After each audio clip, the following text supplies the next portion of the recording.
ప్రతిపక్షంలో ఉన్న సమయంలో తెలుగుదేశం పార్టీ నేతలను జగన్మోహన్ రెడ్డి ఏ విధంగా వేధించాడో మనందరికీ తెలుసు. ఇప్పుడు ఒక్కొక్కటిగా ఈ అక్రమ వేధింపులన్నీ కూడా బయటకు వస్తున్నాయి. అన్నిటికీ మించి అమరావతిలో ఏదైతే ఇన్సైడ్ ట్రేడింగ్ జరిగిందని లేదా ఇన్నర్ రింగ్ రోడ్డు ద్వారా టీడీపీ నేతలు లబ్ధి పొందారని, అసైన్డ్ భూములను కావాలనే టీడీపీ నేతలు కొనుగోలు చేశారని చెప్పి రకరకాల విమర్శలు చేయించారు.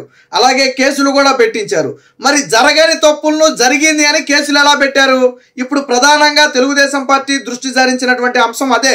ఆ రోజు చంద్రబాబు గారిని, నారాయణను ఇబ్బంది పెట్టాలని చెప్పి ఆ సిట్ అధిపతి ఎవరైతే రఘురామిరెడ్డి ఉన్నాడు, అత్యుత్సాహం ప్రదర్శించి ఏకంగా ఒక ఐపీఎస్ ఆఫీసరు కార్యదర్శి స్థాయి ఐఏఎస్ అధికారులను కూడా బలవంతంగా వేధించి అవసరమైతే తిరిగి ఐఏఎస్ల మీద కేసులు పెడతామని బెదిరించి చంద్రబాబు గారికి, నారాయణకు వ్యతిరేకంగా వాంగ్మూలాలు ఇప్పించారు. ఇప్పుడు ఒక్కొక్కటిగా బయటికి వస్తున్నాయి తాజాగా.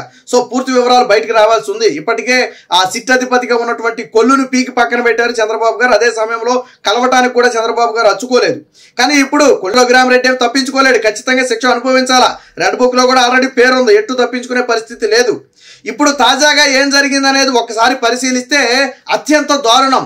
అప్పుడు సిఆర్డీఏ కమిషనర్ గా పనిచేసినటువంటి చెరుకూరి శ్రీధర్ని బలవంతంగా బెదిరించి తన కుటుంబాన్ని సైతం భయపెట్టి చంద్రబాబుకి, నారాయణకు వ్యతిరేకంగా వాంగ్మూలం ఇవ్వాలని చెప్పి అప్పుడు చెప్పడం జరిగిందంట. వాళ్ళు చెప్పింది ఒకటే, చంద్రబాబు నాయుడు అక్రమంగా భూములు కొన్నాడు, చంద్రబాబు నాయుడు బలవంతంగా భూములు లాక్కున్నాడు అని ఒక స్టేట్మెంట్ ఇవ్వండి, మేము మిమ్మల్ని వదిలేస్తాం.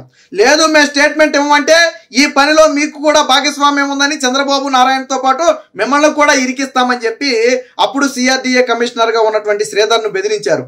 సరే, ఆయన ససేమిరా లొంగడానికైతే ఒప్పుకోరా, ఎట్టి పరిస్థితుల్లో నేను ఆ పని చేయనని చెప్పి ఆయన కరాఖండిగా చెప్పాడు. ఎందుకంటే జరిగింది అని నేను చెప్పలేను అని చెప్పి స్పష్టంగా చెప్తే ఆయన కూడా ఐఏఎస్ఏ ఆ గతంలో భూమి సేకరణలో జేసీగా ఉండి కీలకంగా వ్యవహరించారు. ఆ తర్వాత చంద్రబాబు గారు ఆయన పనితనం మెచ్చి ఆయన సిఆర్డీఏ కమిషనర్ గా చేశారు.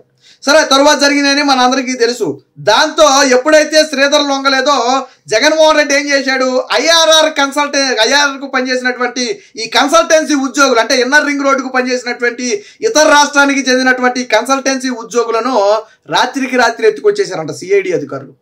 రాత్రికి రాత్రి ఎత్తుకొచ్చేశారు. ఎందుకు ఎత్తుకొచ్చారంటే వాళ్ళు గతంలో ఇక్కడ పని చేశారు, వాళ్ళతో వాంగ్మూలం ఇప్పించే పని చేశారు. అంటే ఎప్పుడో కన్సల్టెన్సీకి పనిచేసిన కూలీలను సైతం తీసుకొచ్చి వాళ్ళతో తప్పుడు వాంగ్మూలం ఇప్పించే ప్రయత్నం చేశారు. వాళ్ళేమో ఇవన్నీ మాకు తెలియదండి, మేమేదో వచ్చి పనిచేసి వెళ్ళిపోవడం తప్ప మీరు చెప్పేవన్నీ మాకేం అర్థం కావట్లేదని చెప్తే వాళ్ళని ఒక ప్లేస్లో ఉంచి భయపెట్టి బెదిరించి, రాజమండ్రిలోనే పెట్టినట్టున్నారు వాళ్ళందరినీ, భయపెట్టి బెదిరించి వాళ్ళు వాంగ్మూలం ఇచ్చేదాకా పంపలేదంట.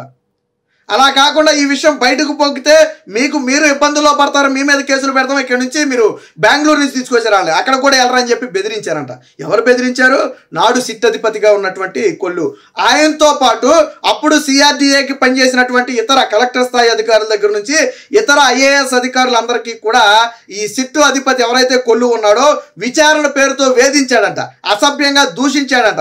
మీకు కూడా కుటుంబం ఉంది, మీరు జైలుకి వెళ్తే మీ కుటుంబం ఏమైపోతుందో ఆలోచించుకోండి, లేదా మీ కుటుంబం మీద అక్రమ కేసులు పెడతాం, మీ మీద అక్రమ కేసులు పెడతామని చెప్పి ఒక ఐఏఎస్ని, ఒక ఐపీఎస్ అధికారి బెదిరించాడంటే జగన్మోహన్ రెడ్డి కొల్లు రఘురామిరెడ్డి ద్వారా ఎలాంటి అరాచకాలు చేశాడో మనకు అందరికీ అర్థమవుతుంది. ముఖ్యంగా నారాయణను, అప్పుడు మున్సిపల్ శాఖ మంత్రిగా ఉన్నటువంటి నారాయణయే ఇందులో ప్రధాన సూత్రధారి, పాత్రధారి అని చెప్పాలని చెప్పి వీళ్ళ మీద ఒత్తిడి తెస్తే వాళ్ళు ఎవరు ఒప్పుకోలే. సరే, చంద్రబాబు పేరు చెప్పకపోయినా పర్వాలేదు, నారాయణ పేరు చెప్పమని వేధించారు. అసలు లేని దాన్ని ఉన్నదాన్ని మేము చెప్తే రేపొద్దున మేము చిక్కుల్లో పడతాం కదా అని చెప్పి వాళ్ళు ఎవరు చెప్పకపోతే కొంతమందితో తప్పుడు ఇప్పించి అయితే ఈ అమరావతి ప్రాంతంలో కానివ్వండి, ఇన్నర్ రింగ్ రోడ్డు పరిధిలో కానివ్వండి ఉన్నారో వారిలో కొంతమందిని భయపెట్టి బెదిరించి వాళ్ళ చేత వీళ్ళకి వ్యతిరేకంగా వాంగ్మూలాలు ఇప్పించి అప్పుడు కేసులు నమోదు చేశారు. దీన్ని అవినీతి పత్రికలో పెద్దగా వేసుకున్నారు. విచిత్రం ఏంటంటే సుప్రీంకోర్టు, హైకోర్టు కూడా ఏం చెప్పాయి, అసలు ఇన్సైడ్ ట్రేడింగ్ అనేది అమరావతిలో జరగలేదు, ఇన్సైడ్ ట్రేడింగ్ అనే పదం అసలు ఈ భూములకు చెందింది కానే కాదు, మీరు చెబుతున్న లాజిక్ ఎక్కడా కూడా ఇక్కడ వర్తించదని చెప్పి స్పష్టంగా కోర్టులు కొట్టేసిన తరువాత కూడా ఇంకా ఏదో ఉంది అని చెప్పి వాళ్ళని వేధించే ప్రయత్నం చేశారు. పైగా అసైన్డ్ భూములను కొనుగోలు చేసి వాటి విలువ పెంచేశారు, ఉద్దేశపూర్వకంగా కొనుగోలు చేసి అటు నుంచి ఇన్నర్ రింగ్ రోడ్డు మళ్లించారు, దానివల్ల వీళ్ళ భూముల విలువ పెరిగిందని చెప్పి రకరకాల విమర్శలు చేశారు. విచిత్రం ఏంటంటే దేనికి ఆధారాలు లేవు. 5 ఏళ్ల పాటు జగన్మోహన్ రెడ్డి ముఖ్యమంత్రిగా ఉండి కూడా చంద్రబాబు పేరు మీద కానీ, లోకేష్ పేరు మీద కానీ, లేదా చంద్రబాబు నాయుడు గారి కుటుంబ సభ్యుల పేరు మీద కానీ అమరావతికి చెందినటువంటి ఆ 33,000 ఎకరాల పరిధిలో ఎక్కడా కూడా సెంటు భూమి ఉందని నిరూపించలేకపోయాడు. అలాగే వీళ్ళు చెబుతున్నటువంటి మంత్రి నారాయణకు ఎక్కడా కూడా అమరావతిలో సెంటు భూమి లేనే లేదు. ఎక్కడ అమరావతి ఆ 33,000 ఎకరాల పరిధిలో ఎక్కడా సెంటు భూమి లేనే లేదు. మరి జగన్మోహన్ రెడ్డి 5 ఏళ్ల పాటు అధికారంలో ఉన్నాడు, రెవెన్యూ యంత్రాంగం అంతా వాళ్ళ చేతుల్లోనే ఉంది. మరి ఎందుకు వాళ్ళు భూములు కొనుగోలు చేసినట్టు నిరూపించలేకపోయారు? కేవలం ఆరోపణలు చేశారు తప్ప ఆధారాలు ఎక్కడా లేవు. అప్పటికి కూడా సుప్రీంకోర్టు చాలా స్పష్టంగా చెప్పింది, ఆల్రెడీ పలానా ప్రాంతంలో రాజధాని వస్తుంది అని ప్రభుత్వం ప్రకటించిన తరువాత భూములు కొనుగోలు చేస్తే అది ఇన్సైడ్ ట్రేడింగ్ కాదు అని చాలా స్పష్టంగా చెప్పింది. మరి అలా అయితే జగన్మోహన్ రెడ్డి కూడా వైజాగ్ రాజధాని అన్న తర్వాత భూములు ఎక్కువ కొన్నారు, మరి అది ఇన్సైడ్ ట్రేడింగ్ అని ఇప్పుడు ప్రభుత్వం కేసు పెడితే కుదురుతా? ఆ లెక్కన జగన్మోహన్ రెడ్డి మీద కేసు పెట్టాలి. ఎందుకంటే ఎప్పుడైతే జగన్మోహన్ రెడ్డి వైజాగ్ రాజధాని అన్నాడో, ఎగ్జిక్యూటివ్ క్యాపిటల్ అన్నాడో, ఆటోమేటిక్గా భూములు వైసీపీ నేతలు ఎక్కువ కొనేశారు. జగన్మోహన్ రెడ్డి కూడా రుషికొండ గుండు కొట్టేసి కట్టేశాడు. మరి ఆ లెక్కన ఇప్పుడు కేసు పెట్టాలి కదా. కానీ ప్రకటించిన తరువాత రాజధాని ఇక్కడ వస్తుంది అని ప్రకటించిన తర్వాత భూములు కావాలని వాళ్ళు అమ్ముకుంటే అది ఇన్సైడ్ ట్రేడింగ్ కానే కాదు అని చాలా స్పష్టంగా చెప్పింది కోర్టు. సో ఇప్పుడు సిట్ అధిపతి చేసినటువంటి అరాచకాలు, ఏదైతే కొల్లు రఘురామరెడ్డి చేసినటువంటి అరాచకాలు ఉన్నాయో చూడండి. ఒక ఐఏఎస్ స్థాయి అధికారిని సిట్ అధిపతి కొల్లు రఘురామరెడ్డి బూతులు మాట్లాడంటే మీరు నమ్ముతారా? బూతులు మాట్లాడాడంట, వాళ్ళ కుటుంబం గురించి అసభ్యంగా మాట్లాడాడంట, కుటుంబాన్ని వేధిస్తామని చెప్పాడంట. ఐఏఎస్ అధికారి అయ్యుండి కూడా ఒక ఐపీఎస్ అధికారి ఈ రకంగా వేధిస్తుంటే, పోనీ నిజంగా ఐఏఎస్ లేదని తప్పు చేసి ఉంటే ప్రశ్నించడంలో తప్పు లేదు.